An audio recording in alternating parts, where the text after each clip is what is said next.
comment avoir la foi?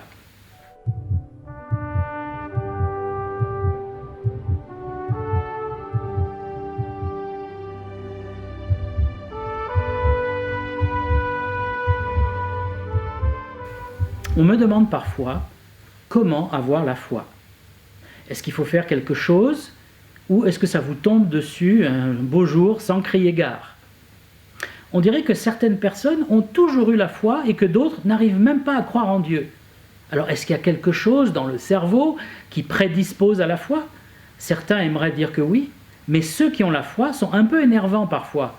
Parce que ils sont convaincus, mais on ne peut pas discuter avec eux. Ils disent « j'y crois, un point c'est tout ». Dans cette vidéo, je voudrais apporter des réponses à ces questions sur la foi. Dans un passage de l'Évangile, il est raconté que Jésus marchait avec ses disciples dans la région de Césarée de Philippe. Il leur posa en chemin cette question « Qui suis-je au dire des hommes ?» Ils répondirent « Jean-Baptiste », les autres « Élie », les autres « l'un des prophètes ».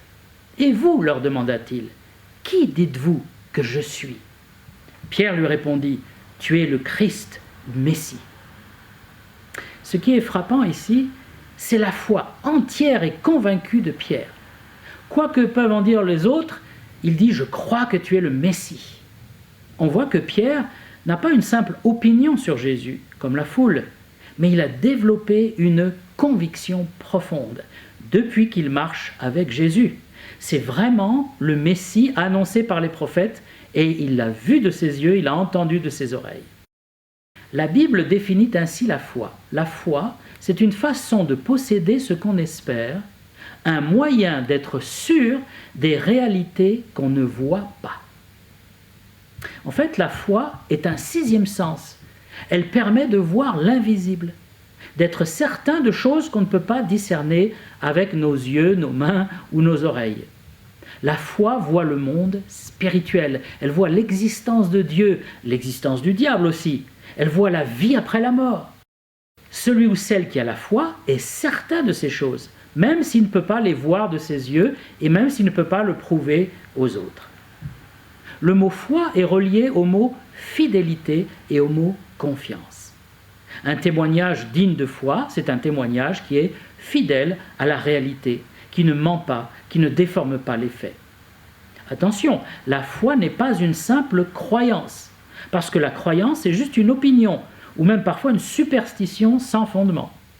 La foi, c'est plutôt une conviction, basée sur une révélation et sur des faits. La foi, elle produit un changement de vie, elle est active. La croyance, elle, est aveugle et stérile. La superstition, c'est une forme déviante de la vraie foi. Elle tient les personnes dans la peur, dans des comportements irrationnels.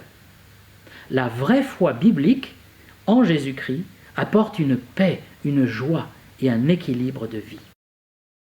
Vous me direz, « Ah non, mais moi je suis trop rationnel pour croire autre chose que ce que je vois. » Et vous savez, ce n'est pas tout à fait vrai en réalité. Parce que vous croyez, par exemple, à l'amour, aux émotions, aux sentiments, et pourtant on ne peut pas les voir. Les astronomes d'ailleurs ont réussi à déduire l'existence de certaines planètes sans les voir dans leur télescope. Comment? Eh bien, ils ont observé les forces gravitationnelles qui sont autour et ils ont dit qu'il doit y avoir une masse là qui influence les autres planètes. Vous savez, on peut déduire qu'il y a un Dieu créateur de la même façon. Comme le dit la Bible, les perfections invisibles de Dieu, sa puissance éternelle et sa divinité se voient comme à l'œil nu depuis la création du monde, quand on les considère dans ses ouvrages. Oui, la nature, l'ouvrage de Dieu, la vie, le corps humain, tout ça, ça nous permet de déduire qu'il y a un créateur intelligent et bon qui a créé notre univers. Comme l'écrivait Voltaire, « L'univers m'embarrasse et je ne puis songer que cette horloge existe et qu'elle n'est pas d'horloger. » La foi en Dieu est tout à fait logique en fait. Elle n'est pas qu'une simple superstition. Mais j'aimerais répondre à une deuxième question. Est-ce que tout le monde peut avoir la foi? En fait, nous utilisons tous la foi dans la vie quotidienne.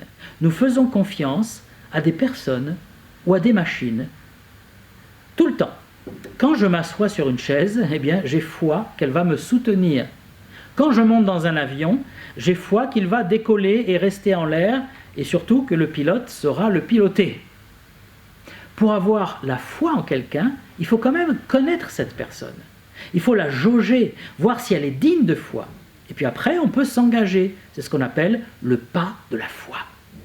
Que pensez-vous de Jésus-Christ?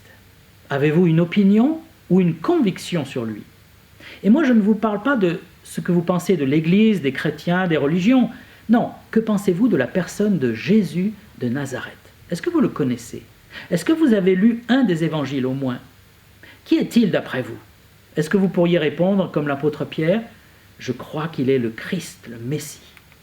Je ne sais pas, vous allez peut-être me dire, comment puis-je me faire une conviction sur Jésus? Eh bien, il faut aller à sa rencontre, en lisant un des 4 évangiles par exemple. Vous pourrez découvrir le Jésus de la Bible, non pas comme un personnage mythologique, mais comme un être unique au monde, à la fois humain, compatissant, humble, et parfois qui se met en colère contre l'injustice et l'hypocrisie, parfois en pleurs devant la dureté des cœurs, mais aussi un être divin, qui commande à la tempête, qui guérit toutes les maladies, qui ressuscite même les gens des morts.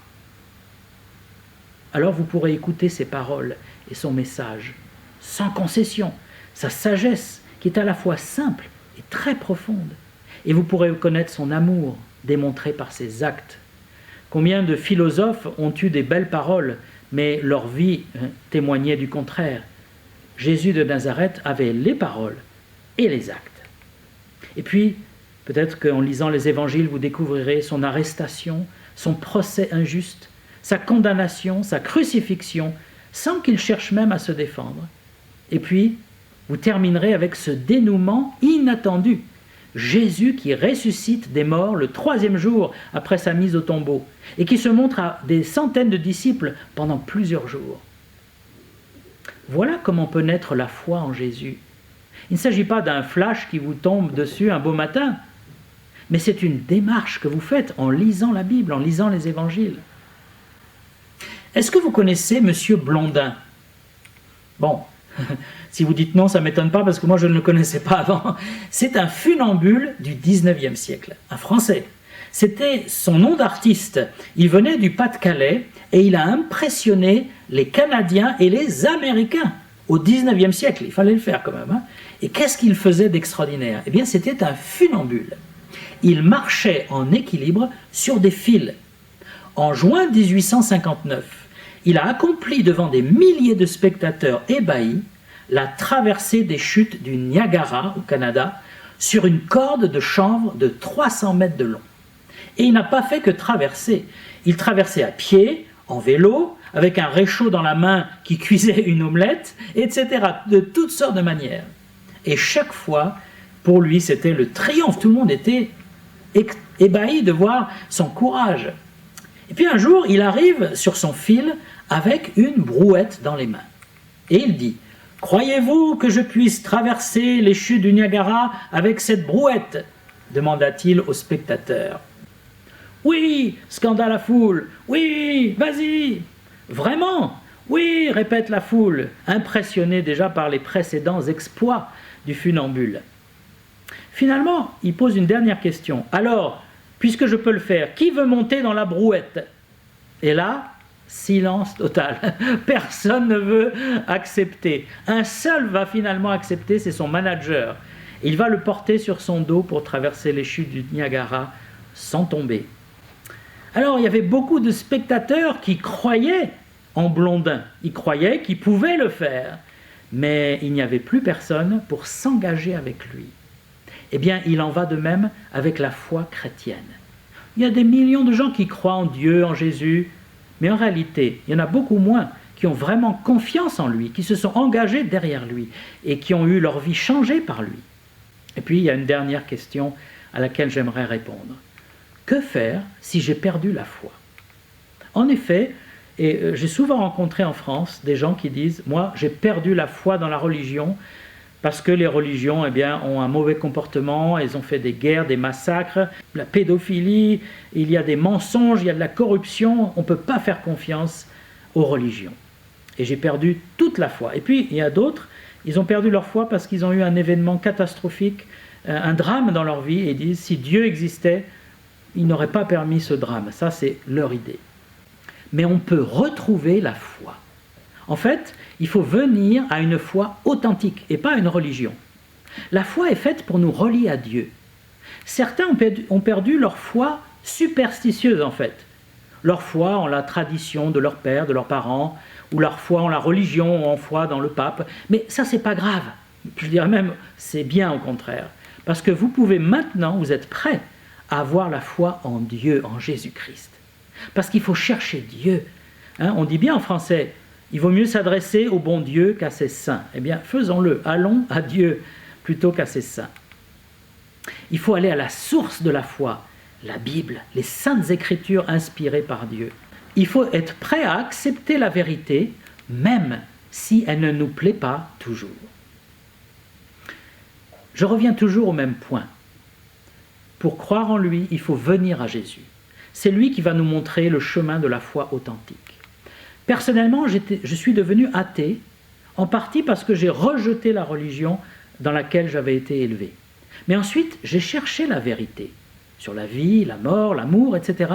Mais c'est auprès de Jésus que j'ai trouvé vraiment les réponses. Et là, je suis devenu croyant quand j'ai compris que Dieu n'était pas le Dieu catholique ou musulman ou religieux, mais le Dieu vivant qui m'avait créé. Si j'étais athée avant, c'était par rébellion, par orgueil. Je ne voulais pas qu'un Dieu soit là dans ma vie. Mais quand j'ai eu cette soif de vérité, coûte que coûte, alors j'étais prêt à croire, à donner ma confiance au Dieu vivant et vrai. Et c'est par Jésus que j'ai pu connaître Dieu. La Bible dit, « Personne n'a jamais vu Dieu. Le Fils unique qui est dans le sein du Père est celui qui l'a fait connaître. » En effet, on ne peut pas voir Dieu. C'est dur de croire en quelqu'un qu'on ne voit pas. Mais Jésus est venu nous révéler le caractère de Dieu, la puissance de Dieu. Il est le Fils de Dieu, c'est-à-dire celui qui vient directement de Dieu.